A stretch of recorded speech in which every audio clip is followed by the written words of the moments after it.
Liverpool have lodged an inquiry for Alexander Isak.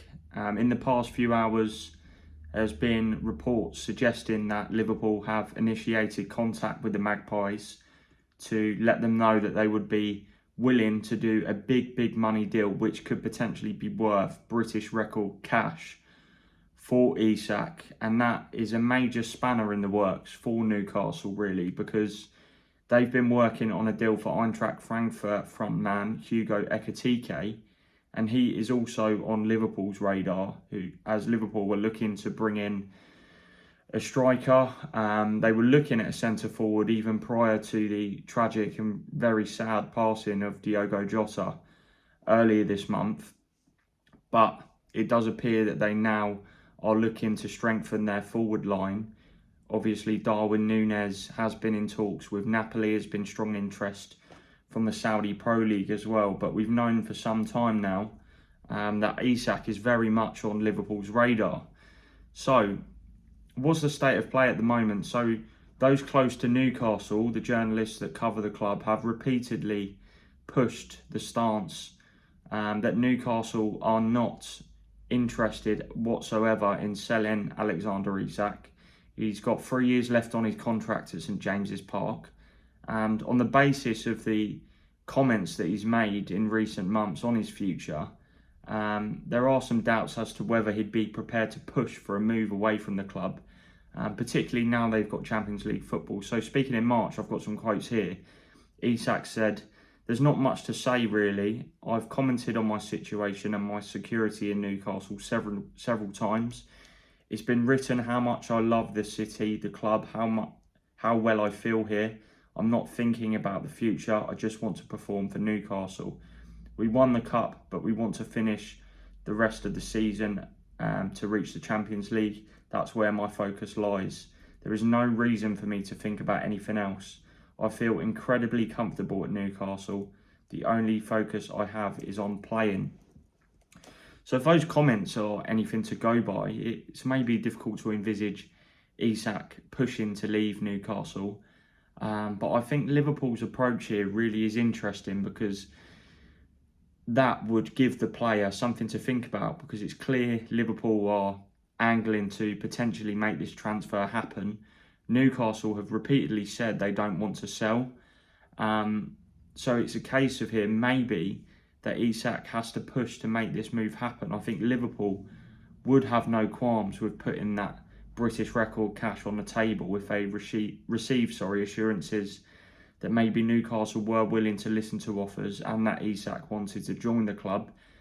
So it's a situation that we're going to have to watch closely, and that we could see developments on in the coming hours. At time of recording, it's believed to be just an initial inquiry so far. It remains to be seen whether Liverpool have bid, but we have seen with Liverpool when news of new targets leaks into the media, they move very quickly. I mean, the Jota deal was the perfect example of that in 2020 when they pounced to sign him from Wolves.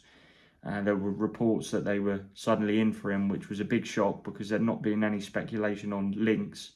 And within a few hours, the deal was done. Obviously, this is a highly more complex transfer because the size of the potential fee, and also the fact Newcastle aren't really looking to sell whatsoever. So it's one we're going to have to watch. So where does this leave Arsenal really? Because at the start of the transfer window, or certainly around about March, it was anticipated that maybe Liverpool and Arsenal would try and go head to head for Isak. And there's no doubt about it, Isak was Mikel Arteta's dream target. Despite the Sesko and Gyokeres links, the Gyokeres links kind of emerged in March following Andrea Berta's arrival at the club. But Isak was 100% top of the shortlist. But there was clearly huge belief that he wouldn't be attainable this summer. Quite early before the transfer window even opened, Arsenal clearly felt it was really highly difficult to see Isak leaving Newcastle. And the same applies to Liverpool, really. Although their interest has been maintained over the past few months, we've not seen any suggestion that, Isak would leave, because they got Champions League football, they've won a trophy, his contract's got 3 years left to run. But I think from an Arsenal perspective, once it became clear that Isak would be difficult to get out of Newcastle, they also recognised that they had a number of other targets that they needed to nail down in terms of other positions. Of course, with Thomas Partey and Jorginho leaving the club, they needed two midfielders. They were also targeting cover for William Saliba at centre-back. Also looked at a left winger as well, though they haven't made that happen just yet. But I think for the outlay it would have cost Isak, obviously the Gyokeres fee could be an initial £55 million. That's a big difference. And I just feel Arsenal felt it probably wasn't a deal that they could strike, even though they would have loved to have done it. Obviously, we don't know whether Liverpool are going to be able to make this happen at this stage, but Arsenal didn't want to waste time, and they've also brought in Noni Madueke as well. So it's clear they had other priorities they also wanted to address, whereas Liverpool, a striker has always been one of their burning transfer priorities this summer. I know they've spent big cash already, over 200 million on Milos Kerkez, Florian Wirtz, which is of course a huge signing for 116 million. Mamadashvili has also come in, and they've also brought in Jeremy Frimpong as well. So Liverpool, although they have spent big on other areas of their squad, one of their clear priorities was that they needed a striker, because they were under the opinion that, of course, Darwin Núñez would move on. It does look like Luis Diaz could also potentially leave the club, although Liverpool insist he's not for sale.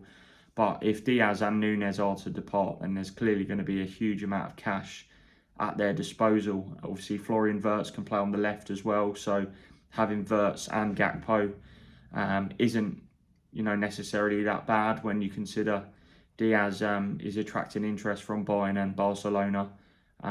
So there is a little bit of scope for that deal to maybe happen.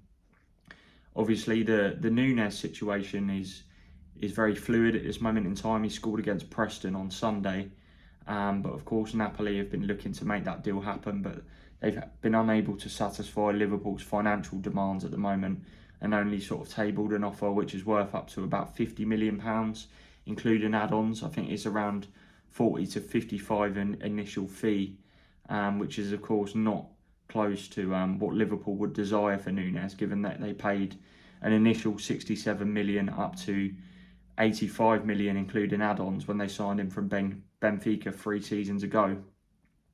But the real savage element to Liverpool's inquiry for Isak is the fact that effectively they're threatening to muscle in on Hugo Ekitike at Frankfurt. It's been known for several weeks and months now that Liverpool do like Ekitike. They've held exploratory talks with his camp about a potential move. But Newcastle are obviously a little bit down the line with this, because they're in talks, and they've actually had their offer rejected today by Frankfurt, which is worth up to £69 million, which would be a club record deal for Newcastle. And the messages from those close to Newcastle is that they're not signing Ekitike, or trying to sign Ekitike, as a replacement for Alexander Isak. It's more to play with him. We've known that Eddie Howe has really liked to have two strikers in his squad. In the early chapters of his Newcastle tenure, we saw Isak and Callum Wilson both chipping in with a vast amount of goals. Obviously, Wilson has left the club following the expiry of his contract, and Newcastle have come close to signing Ekitike on 2 separate occasions. Their interest stems back about 3.5 years now, to January 2022, when they tried to do a deal when he was at Stade Rennes. Obviously, the price tag has increased massively now, because he's since gone to PSG and gone up another level at Frankfurt. PSG do have a 20% sell-on clause as well, which is complicating negotiations a little bit, because Frankfurt are looking to drive a really big bargain. The initial quoting price earlier this summer was about 100 million euros, which is around about 84 million pounds, but I don't see any club going quite that high. Obviously, Newcastle are about 15 million short of that at the moment.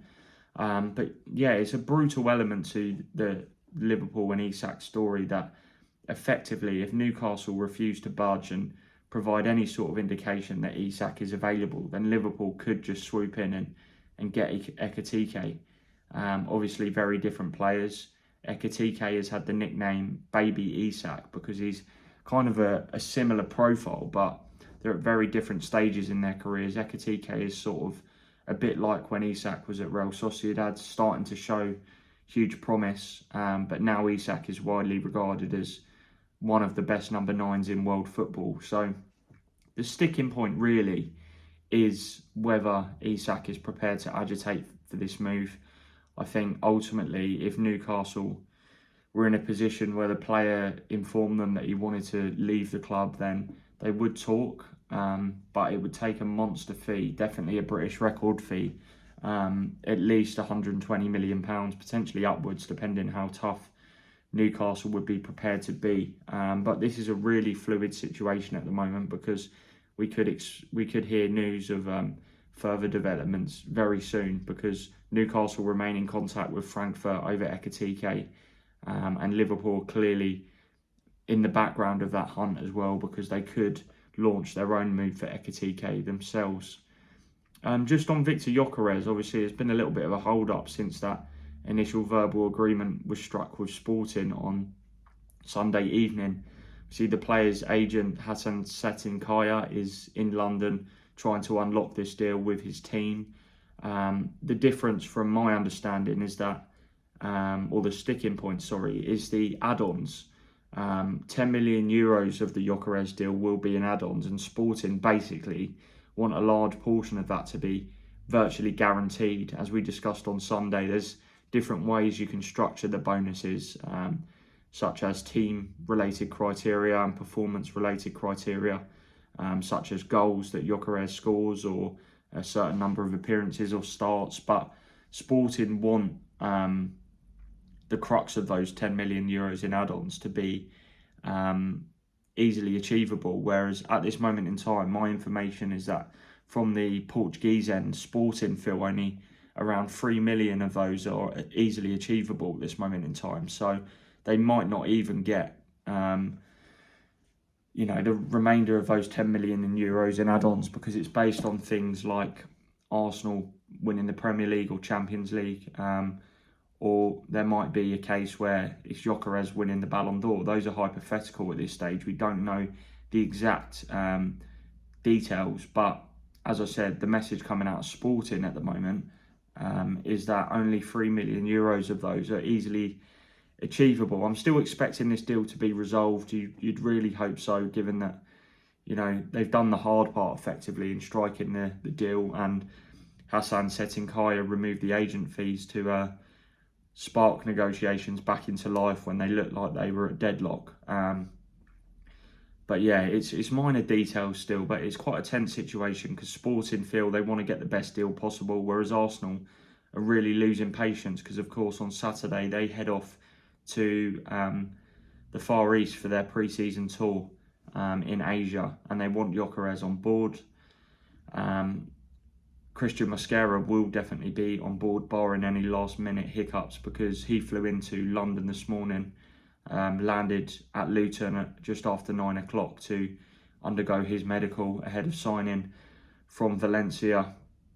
Can play at right back, but is more deemed cover for William Saliba. And it was a clever deal, really, from Andrea Berta, because once that first bid went in, he kind of walked away from the table for 10 days to 2 weeks, and then came back once Mosquera made it clear that he wouldn't be signing a new deal with Valencia, which is smart negotiating because it backed Valencia into a corner, really, because they were at risk of losing Mosquera on a free transfer in January, from next January. But Mosquera and Madueke are definitely set to be heading on that plane to Asia for Arsenal's pre-season tour, which is good news for the club. The bulk of their business is now virtually done. Just Gyokeres, really, the one that they're waiting for before we'll see if they'll sweep for Eze or potentially Rodrigo. But those two deals could potentially hinge on sales. A large number of players Arsenal were looking to move on now. Alexander Zinchenko, Fabio Vieira, Albert Sambi Lokonga, Reece Nelson. Offers will also probably be considered for Leandro Trossard and Gabriel Martinelli as discussed, but Arsenal are planning to keep Martinelli, whereas Trossard's situation is still very open at this moment in time. I think Arsenal would be happy to keep Trossard still, but he's one of those players that they probably would listen to proposals for. But that's a quick summary and discussion of all the latest news so far today concerning Alexander Isak, Hugo Ekitike, Viktor Gyokeres and Christian Mosquera. If you enjoyed it, hit the like button and hit the subscribe button, and we'll be back again soon.